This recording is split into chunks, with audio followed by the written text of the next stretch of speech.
Hey everyone, Shabby Gamer here, and welcome to our first episode in our brand new universe mode of NXT. And boy, am I looking forward to this one, mainly because I've already seen the card, and I'll tell you right now, it's a pretty damn good card. I haven't changed this card at all, it's been completely booked by the computer, and you can see the feuds at the bottom. Those feuds won't come into effect until next week, because our first pay-per-view is going to be week number 1 of September. There you can see NXT TakeOver New York, or TakeOver Brooklyn. So, enough of that, let's have a look at tonight's card then. So we're going to start things off with Aries taking on Andrade, Cien, Almas. With a bit of a random triple threat. This match is not quite as good as the rest, but still. Murphy versus Elias Sampson versus Rich Swann. Now, I'm going to ask you this now. Do you think we should keep Blake and Murphy separate, which is what they currently are in NXT? Or do you think we should try and re-merge the tag team together and try and get some sort of use out of them? That's just my question to you guys. Let me know in the comment section below what you think we should do. We are actually going to simulate this match right now because we are going to watch 4 matches in this episode. Let's sim this one. And it was a win for Elias Sampson, pinning Rich Swann. Interesting. So match number 3 is going to be Oney Lorcan taking on Dillanger. Match number 4 is No Way Jose taking on the debuting Bobby Roode. And then our main event is going to be Samoa Joe taking on Shinsuke Nakamura. And we are going to watch all 4 of these games, starting off with Aries versus Almas, Lorcan versus Dillanger, No Way Jose versus Bobby Roode, and then Samoa Joe versus Shinsuke Nakamura. Normally we'll just do the 3 matches, but since this is the first episode of the brand new universe mode and the card was so good, I just couldn't help myself but to go for it. So let's get straight into match number 1 of the evening.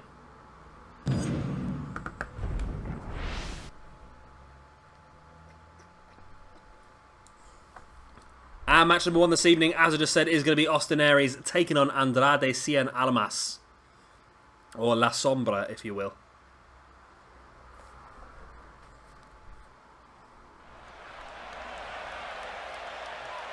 And here we go in the NXT arena for the first time in a very long time. We've not been here for a long time in our universe mode.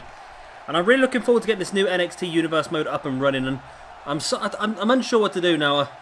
I'm trying to decide what we're going to do with our new universe mode in 2K17. I want to try and stick to 1 universe mode at a time, I think, and then we'll do it that way. And I'm thinking NXT could be a good one to go for, but it's going to depend very much on what the roster is like. But talking of the roster, yesterday we had another about 20 or 30 names confirmed for 2K17. A lot of them are people that are already on this year's game. For example, Alundra Blaze, Arn Anderson, Bam Bam Bigelow, Bo Dallas, the Bushwhackers, Christian, Curtis Axel, Dolph Ziggler, Eve Marie, Emma, Fandango, Kofi Kingston, Lita, Mr. Perfect, Naomi, Natalia, Neville, the Macho Man, Randy Savage, Rick Rude, Shawn Michaels, Stardust, Sting, Summer Rae, Tamina, Tatsumi Fujinami, Trish Stratus, Tyler Breeze, and Xavier Woods. So those are the people that are already on 2K16, be it on the actual roster or no or downloadable content. They're definitely going to be on 2K17. And they are added by debutees AJ Styles, Alexa Bliss, Becky Lynch, and Dana Brooke. All going to be on the game for the first time. And we're also going to be seeing the return, after over a decade of not being on the games, of the Dudley Boys as well. So that's pretty cool. Now this Andrade, Cien, Almas core isn't too bad actually. It's not too bad actually. It's quite good. Some pretty strange attire going on, don't get me wrong, but still, it looks pretty cool with the hat with the feather in it as well. And it's got the wrong entrance though. He's got the Colin Cassidy entrance, so we'll have to try and change that. And this is the first time I've used a lot of these guys. I probably should have checked all this beforehand, but it's taken a bit longer to sort this new universe out mode. It's taken a bit longer to sort this universe mode out than I thought it was going to, which is why there might be a couple of bits we need to amend as we go through. But I'll note down on my list now things to change. But the big question is going to be, how are these 2 guys going to act in the ring? First time we're going to see Almas in this game. We've had Aries in previous universe modes, and he's always seems to do quite well. But I want to see how he does here. I want to see how Almas does. I want to see how his moveset works, and I'm assuming it's going to be quite a high-flying moveset. But I think both these guys are going to be quite good against each other as we get into the chain wrestling straight away, which is pretty good to see. And there is apparently going to be quite a few massive upgrades to 2K17. They're changing the submission system, which I think will be a good one for us because at the moment AI versus AI submissions do not work at all. So they're changing that. They're also changing... well, they're also getting rid of the showcase mode altogether, which I think is a good move. I'm sure there's a lot of people out there that are probably quite annoyed about that, but they've said they're going to invest all of their time in the universe mode and the My Career mode, which I think is better because I think My Career mode is probably one of the most played modes at the moment, and universe mode is one that I use quite a chunk of. I'm assuming quite a few guys out there that are watching this probably use the universe mode quite a lot as well, so it'd be great to see a real upgrade in that. What they've said about the universe mode so far, they've kept it quite open. They've not really given us any information, but they have said that they want to make it feel a bit more like you're watching an episode of Raw, SmackDown or NXT on television.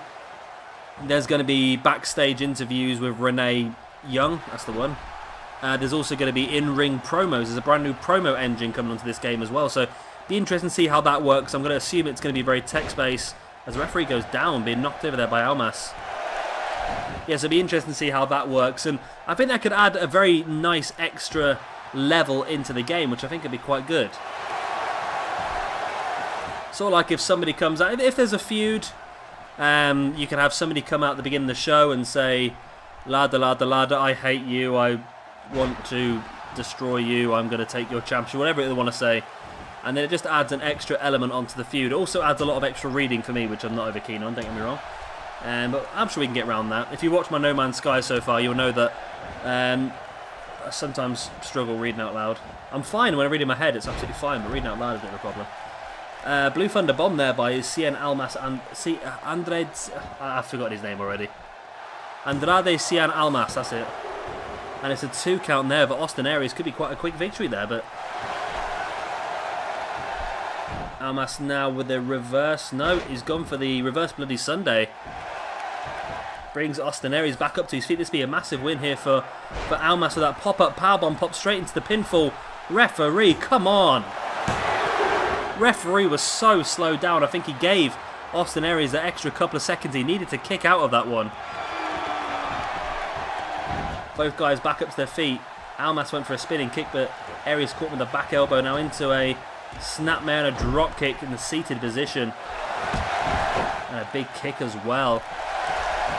So it'll be interesting to see how long WWE keep guys like Samoa Joe and Austin Aries and Shinsuke Nakamura down in NXT, because there's definitely a place for them on the main roster. As Almas again with another powerbomb. He's got quite a lot of powerbombs in this moveset.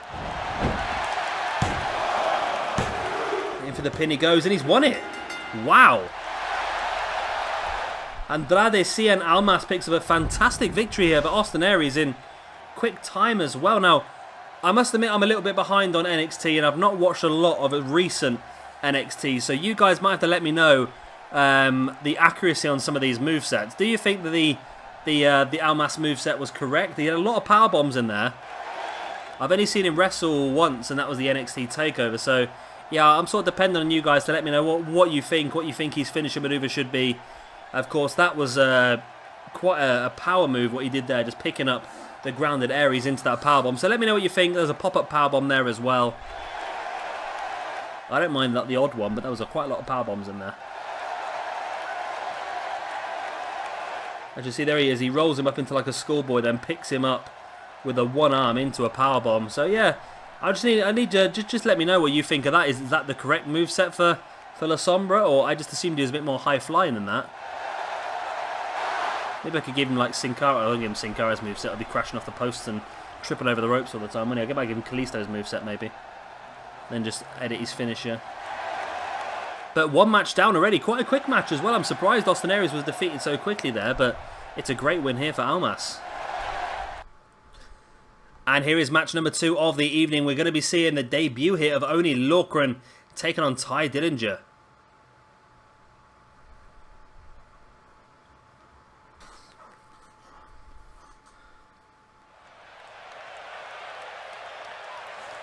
And here we go then. So Oney Lorcan, I don't think we've really used him very much. We did have Biff Busick on one of our previous universe modes, and he got a little bit of a go. This is a brand new version of the core though. A different one I found recently.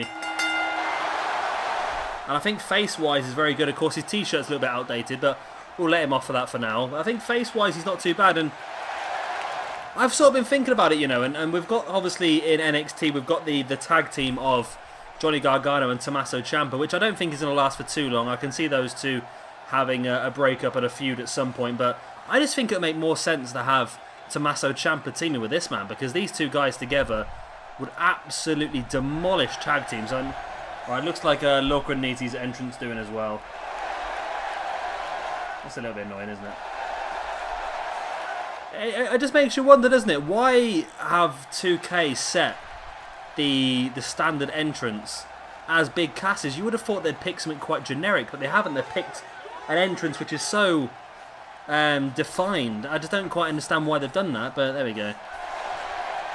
Who am I to moan? And of course here is Ty Dillanger. Of course he's got the right entrance.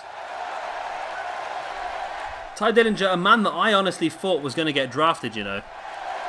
I thought he was going to get drafted. I thought he was probably the most likely male after, of course, Finn Balor and American Alpha to get drafted. And it turns out that, of course, Finn Balor and American Alpha were the only males to get drafted, weren't they? Yeah, no other males have been drafted. It was all the rest were all the females, weren't they? There were Alexa Bliss, Carmella, and Nia Jax. So yeah, I honestly thought that Ty had a chance, but evidently they wanted to stick down in NXT for a bit longer. He is very, very over now. When he first started this gimmick, I honestly, me along with a lot of other people, looked at him and thought this is just not going to work. But the longer it's gone on, the more and more he's got over actually. I'm quite impressed with him. But here we have now Oney Lorcan versus Ty Dillanger. Oney Lorcan, a man that I can see being a future NXT champion. And Ty Dillanger, I think Ty Dillinger's got a good place on the top roster, I think he'll be, I don't know, I can't imagine where he'll fit. I don't think Ty Dillinger is the sort of guy that's going to go for a world championship, but I can see him having some pretty good mid-card feuds and obviously being over as a face. And then I can see him potentially getting himself an upper mid-card championship in the future if he continues on his development the way he has over the last couple of years. Of course, when he first came into NXT, he was teaming with Jason Jordan. I was very annoyed when NXT split Jordan and Dillinger, because I thought they were a good tag team together, but evidently it's worked out better for both of them now. Ty Dillinger's gone off and made a great singles character for himself, and of course, we all know about Jason Jordan. We don't need to say about Jason Jordan, do we? He's that good alongside Chad Gable that we don't really need to say anything more, do we? So Lorcan using his strikes there to take Dillinger down. No surprises there, Lorcan using his strikes. That's what he's good at. And now a snap suplex as well. Very much a ground and pound style is what Oney Lorcan likes to go for. I keep trying to call him Biff Busick, I keep trying to avoid it, but evidently I'm not doing very well there. Ty Dillinger using his strength now, dropping Oney on his face. See, I just think that Lorcan and Ciampa would work together fantastically as a tag team. And from what I understand, Ciampa and Gargano will be officially signing with NXT in the next couple of months. They've already announced their final indie dates, which is fantastic to see, along with Tommy End as well, who's already announced his final indie dates as well. So those three alone is a fantastic signing for NXT in one go. But if you add onto that the likes of Grand Metalik and Cedric Alexander as well. Of course, Kota Ibushi said no, but he's still willing to work with NXT as an open contract. Zack Sabre Jr. said that he doesn't want to sign a full-time contract as yet as well. So that's two guys I think they really wanted to get hold of that are not going to get a chance with. And I'm hoping there's a few more guys on the Cruiserweight Classic as well. I think someone like Jack Gallagher really played himself into contention with his first round match. I think Noam Dar, just for the fact that he speaks Hebrew, could come in useful when they go on tours. There's a few that they've been looking at. Yeah, definitely a few. But I'm just surprised Zack Sabre Jr., he was one that I thought was guaranteed a contract, and obviously they wanted him, but from what I read, it was personal reasons, but he said he'd be able to sign next year, so I'm not quite sure what that was.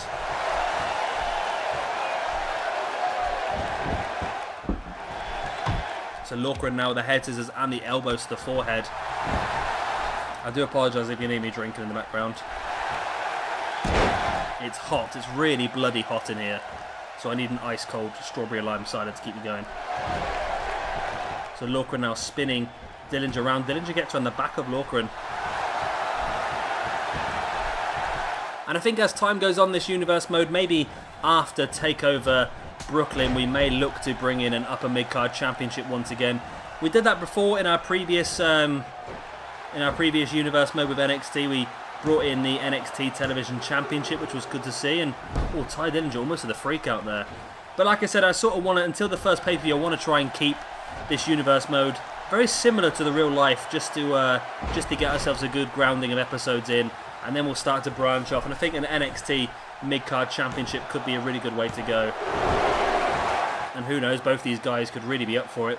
The thing is, I'm thinking of an upper mid-card championship in NXT. It could end up being very similar to like Ring of Honor, for example, where you've got the Ring of Honor Championship and the Ring of Honor Television Championship, but there's not a massive gulf between the two. Unlike on some where in WWE there's a big difference between being the WWE Champion and being the Intercontinental Champion. However, in Ring of Honor there's not a massive difference between being the Ring of Honor Champion and the Ring of Honor Television Champion. That's the same sort of thing I'd like to do here in NXT, is just bring in that championship that everybody wants. And even the NXT Champion himself would want it. Lorcan now bringing Dillinger back up to his feet, and Dillinger with that spinning heel kick. Not a move we expected from him, I'll tell you that. Lorcan slowly crawling back up. As Dillinger goes to the outside, and I don't think Dillinger really wants to get tables and that involved. Does Dillinger not know the history of Biff Busick from Combat Zone Wrestling? This could be the worst thing that Ty Dillinger's ever done. Hang on a minute though. Ty Dillinger in full control here of Oney Lorcan. Can't quite decide what to do with him though. Now Lorcan sending Ty Dillinger into the announce table himself. Oh, Ty Dillinger, you may have just made your bed, and you may be forced to lie in it now. Ty Dillinger stripping the top off the announce table, and now Oney Lorcan looks like he's going to take advantage himself. There's the DDT. Referee up to a 5 count. The crowd chanting, "This is awesome," as Lorcan just staring down at the grounded Ty Dillinger. The referee's lost control of this match now. Lorcan slides back into the ring and wins the match by countout. Wow. So Ty Dillinger taking the top off of the announce table, trying to send a message to the rest of the NXT universe by the looks of it. But it was Oney Lorcan who eventually managed to send that message. "Oh, put your bloody sign down." Yeah, it was Oney Lorcan who managed to turn the events around on the outside, putting Ty Dillinger through the announce table with that DDT. What a turn of events that was. Poor old Ty Dillinger really had an issue there, didn't he? There was a spiked DDT earlier on there by Oney Lorcan, and that was only enough for a 2 count. But at this point, you see Ty Dillinger had taken the top off the announce table, and Oney, I think he took a little bit of an exception to that. He knew what Ty Dillinger was planning, so Oney decides to turn it around. And I said at the very beginning, when Ty took the top off the announce table, be careful what you wish for. Oney Lorcan has a history of hardcore from Combat Zone Wrestling. And you see Oney just stood there until the 9 count and then slid back into the ring just in time to win by countout. Not the most extravagant victory in the world, but in the record books it will go down as an Oney Lorcan win. And I think he sent a pretty decent message here to some of the top players in the NXT. This man could really be a force to be reckoned with. And here we go, match number 3 of the evening. And I've just realised, I didn't even notice this before, this is a Falls Count Anywhere match. So we've got No Way Jose taking on the debuting Bobby Roode.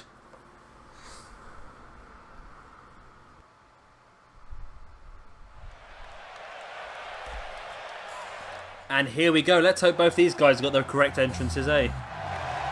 It's looking pretty good. And there we go. There's No Way Jose. No way, Jose. No way, Jose. Now this entrance suit, I knew he would have the right entrance. So I couldn't figure out these entrances. I think it could be Xavier Woods. It's either Xavier Woods or it's Kofi Kingston. I think it's Xavier Woods. So No Way Jose does have the correct entrance. Now it'd be interesting to see how good he is in the ring. First time we're using this guy. First time I've ever downloaded this core. And it's going to be an interesting one. I want to see what he's like. Again, I've only really seen him wrestle once at NXT so far. Generally what I do with NXT is I have to have a binge every now and again. I watch like 6 or 7 episodes on the go. Which I might need to do this week actually, because it's NXT TakeOver this Saturday. So I need to actually get myself back on track of all the episodes. So I need to do that at some point. So yeah, let me know again what you think about the moveset for No Way Jose when we get into this match. Entrance-wise, I'm pretty happy. It's not perfect, don't get me wrong, but I think it's pretty good. And here we go with the debuting It Factor, Bobby Roode. So whose entrance is that? Whose entrance video is that in the background then? That is... Is that the Ringmaster? Is that Hunter Hearst Helmsley? Is that the original, the old Triple H? I think it might be, you know. So a pretty good Bobby Roode core. I think the attire looks pretty good. The face looks spot on as well. So again, it'd be interesting to see how this guy is in the ring. I've always likened, for a very long time, even before he joined WWE and all that sort of stuff, I've always likened Bobby Roode to a Triple H. They've just a very similar style for me of wrestler. Similar big moves as well. They both like to utilise the knee to the face, whatever that's called. The knee strike, I don't know. You know what I mean. Spine buster as well. The double R spine buster.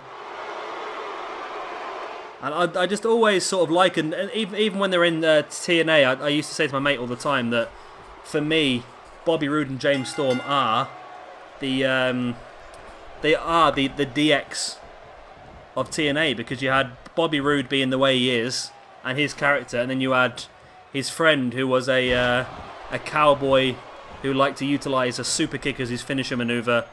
It was just too similar for me. It was just Beer Money and DX were just for me the same sort of thing. But there you go. I'm not complaining. I think Beer Money were incredible as a tag team, and you know who I really feel sorry for at the moment is James Storm, because James Storm came to NXT, he worked that one show, and he went back to TNA and signed a new contract. He wanted to go back to TNA, he wanted to stick with the people that give him the opportunities, he wanted to remain part of the Beer Money tag team. A few months later, Bobby Roode walks out, and now Bobby Roode is in NXT, signed up to a WWE contract. And you're sat there thinking to yourself, if you're James Storm, why did I not do that? Why did I come back to TNA when I could be part of Beer Money with Bobby Roode now? We could be on the main roster at this point in time. Just think how much the tag team division on SmackDown would be improved by having Beer Money as a tag team on SmackDown. Don't get me wrong, I'm quite happy with the SmackDown tag team roster. I think it gives a great chance for the Ascension to finally show what they can do. You've got, obviously, American Alpha are blatantly going to win the tag team championships. You've got the Vaudevillains over there as well, who are a very good tag team, but they've not really hit the heights they did in NXT yet on the main roster. So it'd be good to see them get over a bit more. But it would have been great to see someone like a Beer Money there, as Bobby Roode now has a table. Of course, remember what happened in the last match of a table? Ty Dillinger went face first through it, and now No Way Jose and Bobby Roode fighting over this table, and Jose taking it back off Bobby Roode. See, this is, I must admit, with the last Universe mode, I was starting to struggle a bit. It was starting to become a bit more of a chore to record it than an actual enjoyment to do so, but just the excitement here of having a brand new roster full of people to put against each other. I'm really excited about this new NXT Universe. I really am.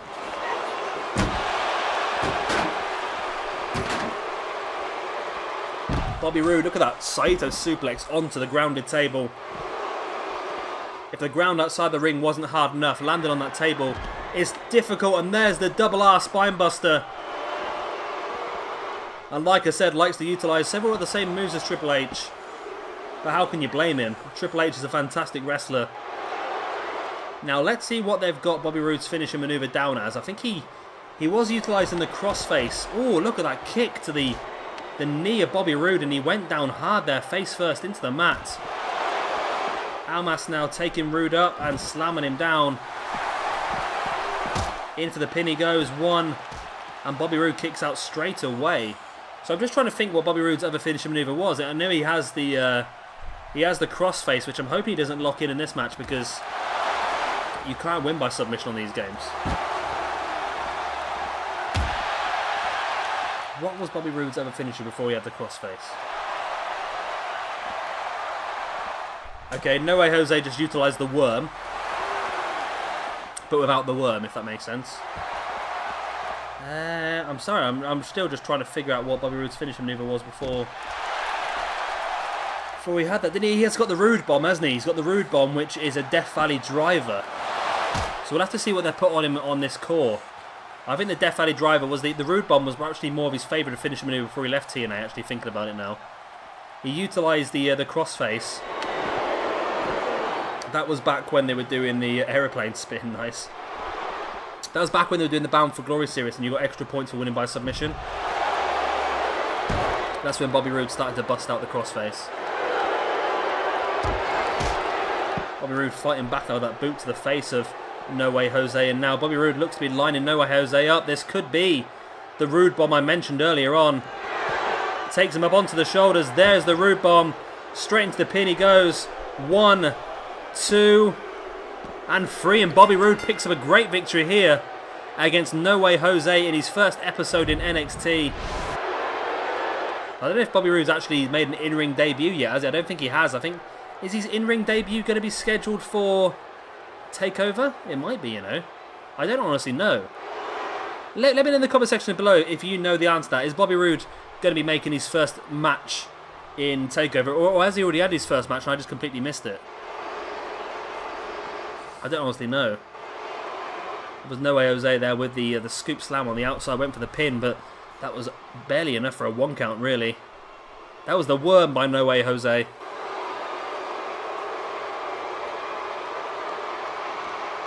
And then did something here. Oh, this was that. I thought he was going to go for like a German suplex there, but instead he just slammed Bobby Roode face first into the mat. And it's not just face first because you instinctively put your hands out to try and protect yourself. And unfortunately he landed on them as well, but here he is. Stalking No Way Jose as he got back up to his feet. There was the Roode bomb into the pin, and it was enough to keep Jose down. And Bobby Roode picks up his first victory of this new universe mode. As you can see, he's pleased with that, but doesn't want the referee anywhere near him. And Bobby Roode knows that this could be the beginning of winning ways here for him in NXT. And isn't it amazing to think, if you look back a couple of years ago, if I would have told you that AJ Styles, Samoa Joe, Bobby Roode and Austin Aries would all be in WWE, you would have laughed at me. And here we go for our main event of the evening. It is a non-championship match as the NXT champion Samoa Joe takes on Shinsuke Nakamura. Shinsuke Nakamura, who is going to be the #1 contender moving up to our first pay-per-view. Of course, TakeOver Brooklyn. So it'll be interesting to see who gets the upper hand at the beginning of this feud.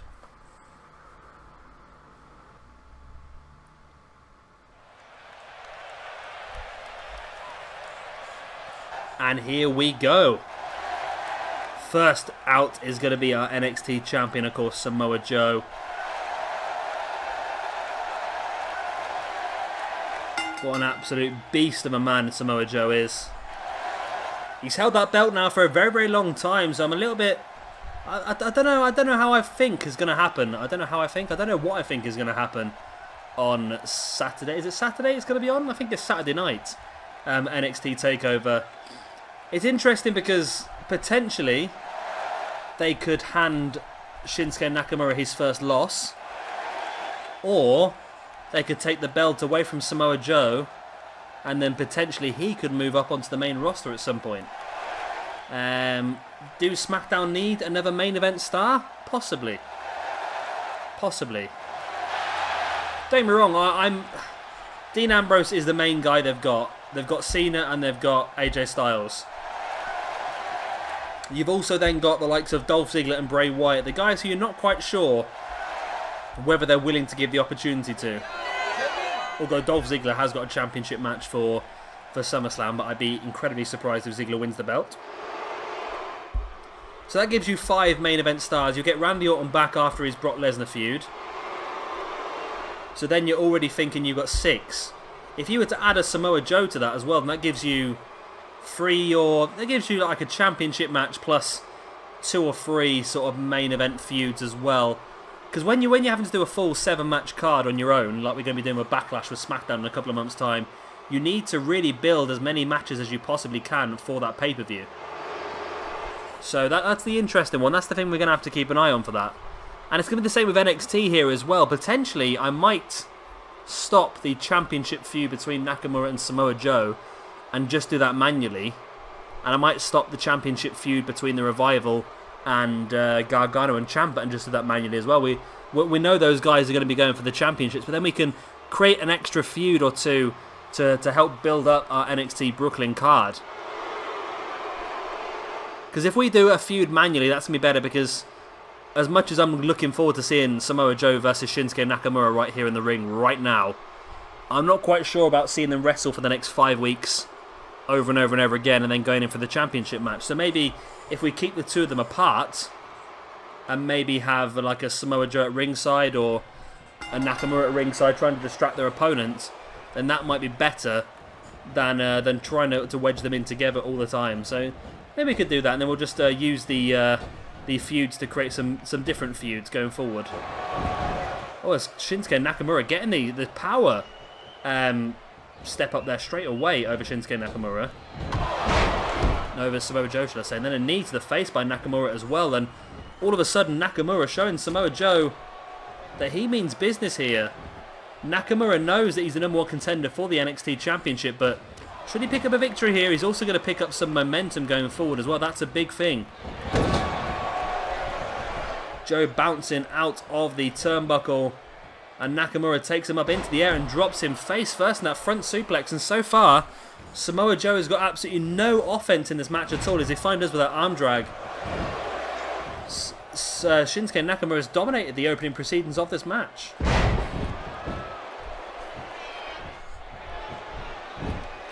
But now Joe's starting to use some more of his strength and striking ability as well, as we can see. But Nakamura spins him round now, takes him up into a shin breaker.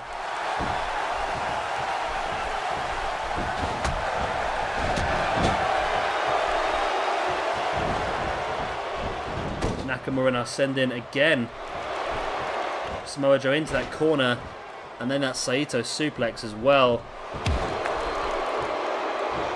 Shinsuke Nakamura is on top of this match, and every time Joe gets a little bit of offense, it doesn't last very long, and Nakamura once again takes control of the match. A big knee to the face, a couple of right hand strikes.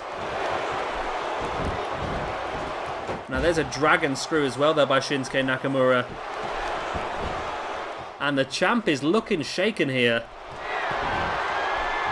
Nakamura now taking Joe up onto his shoulders, dropping him into that front Death Valley driver, hooks the leg for the pin as well. It's only a 2 count, but close to a 3 count already. Joe now bringing Nakamura up onto his shoulders, and a Death Valley driver of his own. Joe showing Nakamura, anything you can do, I can do better.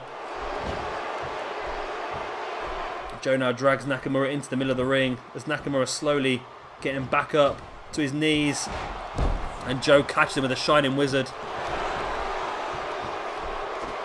Now Joe bringing Nakamura back up to his feet, and now wrenching back of that arm. Nakamura looks in some pain, but he does manage to roll through. Joe spins him round into a snapmare, and now wrenching back at the arm of Nakamura once again. Oh, Nakamura looks in pain. Very enthusiastic guy in the front row there a second ago. So I'm a little bit disappointed to see that they've put Nakamura as downloadable content for 2K17. It has led to me purchasing the NXT special edition of the game. So that's one thing, I suppose. But still, I'm a little bit disappointed in the way they've done that, because there's other people on the game, And it's the same with Apollo Crews is one that I really don't understand, because they've made some people available that haven't been in WWE as long as Apollo Crews. Yet Apollo Crews is going to be done as downloadable content. But like I said, I have pre-ordered the NXT version, so we are going to be getting some Apollo Crews, some Shinsuke Nakamura, and some Nia Jax action in the very early stages of 2K17, so that's not a problem. What we will do as well, of course, we will bring back the random match series as well as soon as 2K17 comes out. We might do a couple towards the end of 2K16, depending on if I have the time or not. But I think in 2K17 might be the best way, because as soon as the game comes out, we're probably going to be hitting the random matches quite a lot. We want to try and get as many uploaded as we can, just so I can give you guys a real in-depth look at exactly who's on the game and how they're all acting. There's a lot of new people on the game. We've seen Alexa Bliss and Dana Brooke being announced today, as well as AJ Styles being announced as I can't wait to see AJ Styles in the game. We're going to have the Dudley Boys back as well. That'd be pretty cool to have them on the game.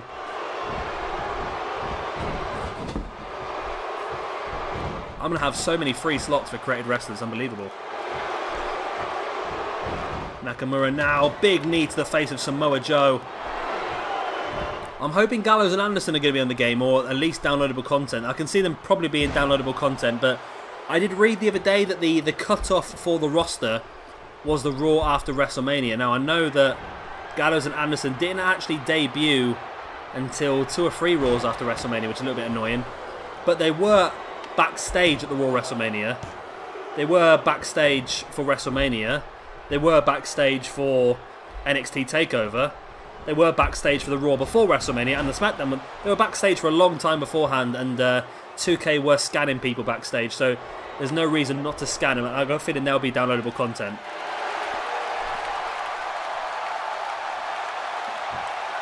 Samoa Joe wrenching back in that Dragon Sleeper, but Nakamura fighting with the knees to the face.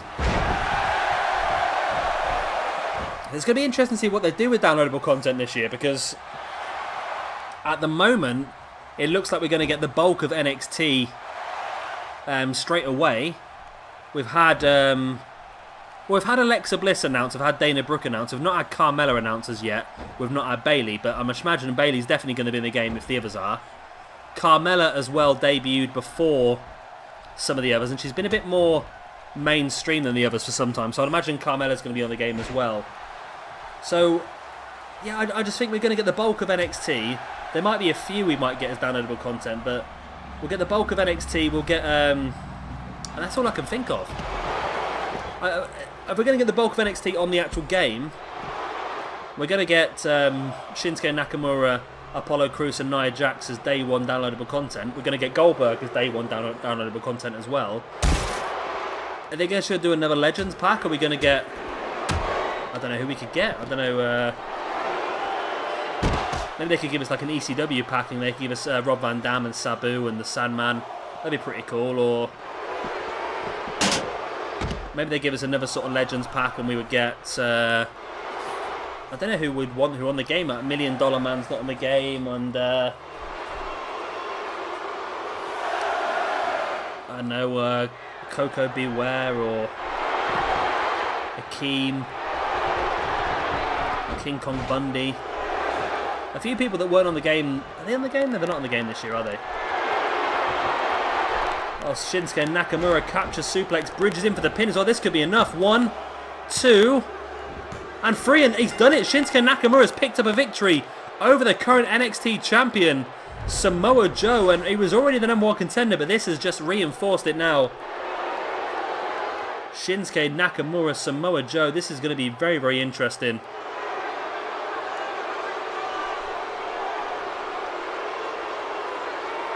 There's that sit-out Death Valley driver earlier on in the match. It was only enough for a 2 count. And then Joe bringing Nakamura back up to his feet. And I thought it was going to show his Death Valley driver. It doesn't look like it's going to. It's going to show that big kick. That is an amazing move. That is a move that has once knocked Kurt Angle clean out. But again, it was only enough for a 2 count. Wasn't enough to knock out Shinsuke Nakamura. There's that suplex. And the feet and lower legs of Samoa Joe catching the top rope. Very dangerous. And then we had the sit-out front Death Valley driver once again. But again, it was only enough for the 2 count. And you see Nakamura was taunted away inside the ring, then a Samoa Joe made his way back in. Nakamura caught him with the arm drag. And this is where he just gets around the back of him. You see he just catches the leg. And glocks it in. That is actually a regal plex, isn't it? And in for the pin he goes with the bridge. And that is enough for the 3 count. So, Shinsuke Nakamura tastes first blood in this championship feud. Not quite sure why Nakamura is playing the heel character though. But still, that is a pretty damn good victory for Nakamura. He's very happy, and as he should be, because he now knows he's got the momentum over the NXT champion, Samoa Joe. Anyway, guys, that is the end of our first episode of NXT. I hope you have enjoyed it. The card has been fantastic. I think the wrestling match has been quite good as well.